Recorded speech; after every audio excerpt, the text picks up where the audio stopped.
there we stood in front of TSA with a backpack chock full of gunpowder, so much so that it could have attracted a bomb-sniffing dog within 10 miles of our location.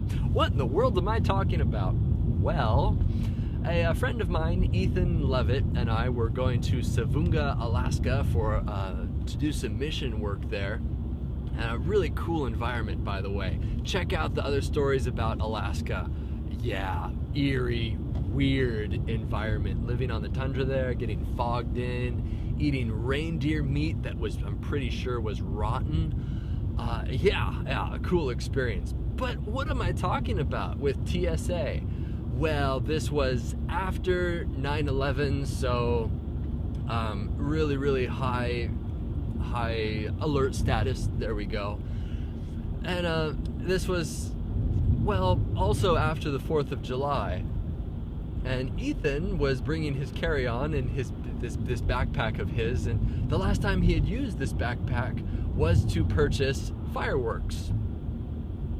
But not just normal fireworks, mind you. No, these are muckleshoot fireworks. These are borderline illegal fireworks. So here are these two guys there in front of, just about to hop into line, get screened, and he opens up his backpack and he says, "Oh, what's this?"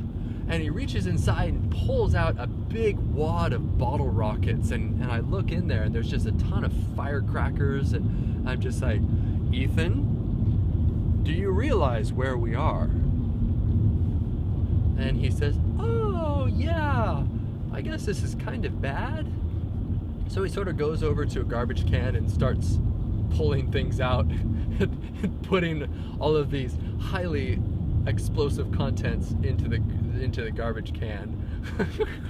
You know, standing right next to the guy who's trying to finish off his water bottle because he can't bring, more than 3 ounces in a container through TSA, and standing next to him, and he's pulling out all this gunpowder and TNT.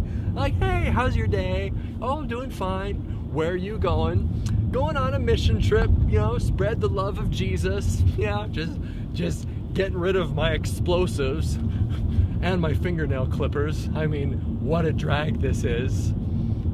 Yeah, thankfully they did not swipe his backpack down, or else they would have found a lot of traces of explosives on this backpack. Wow. I've always had relatively good experiences with TSA. I was very tempted at one point to wear a kilt because they like to pat me down for some reason. I guess I look like a terrorist suspect. This right here, and I don't know. So they like to pat me down. That just happens. But they're getting better. Last time Liz and I went through, we were going to Mammoth Lakes, California, and we did not actually get screened. We got put in the fast lane for some reason. I don't know why, but it was really cool. Yeah, I think it was because I paid off the guy. Here's a 20, and they let me through. At one point, I was coming home from Whitworth College in Spokane, flying to Seattle, a small little puddle jumper. Like 40-minute flight. Sure beats the 5-hour drive. Well, I noticed that I had my Gerber pocket knife in my pants. And it's a pretty good size blade on this thing. And I'm sure they just would have been like, "Hey sir, you can't bring this through." And they would have made me throw it away. I'm not gonna do that with my nice pocket knife.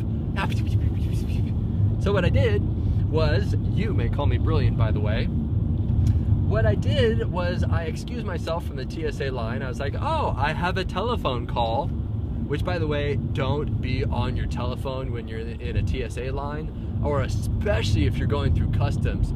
You will get yelled at, which I did get yelled at coming back from Sierra Leone, Africa.